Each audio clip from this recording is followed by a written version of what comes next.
لە ڕاستیدا تەنێ عەلەف لە ماوەی یەک مانگور نیوی ڕابردوو تا ئەم دقەیە من قسە لەگەڵ جەناب تاکەم ڕۆژ بۆ ڕۆژ بەرز بۆتەوە تا ئەم شۆنامە هاتووە تەنی 20 دلاری تری هاتووە سەر ینی تەنێ عەلەف لە 440 دلار لە 450 دلارەوە ئێستا بۆ بە 550 دلار زۆر بەداخەوە ئەمەش تێچوونێکی زۆرە بۆ خاوەن پرۆژەکان لەبەر ئەوە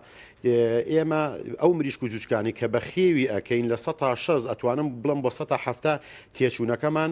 علەفە لە هەمان کاتیشدا جووسکێک لە 30 سانتەوە ئێستا بۆتە 85 سانت لەم 85 سانتەژ ئێمە زانیاریمان هەیە کە بەرەو دۆلارێک ئەڕۆ یعنی با بۆ هاوڵاتیانی هەرێمی کوردستان ڕوون و ئەشکرابی یەک جووسکێکی ئەوەنە کە ئەیهێنێ ناو پرۆژەکەتەوە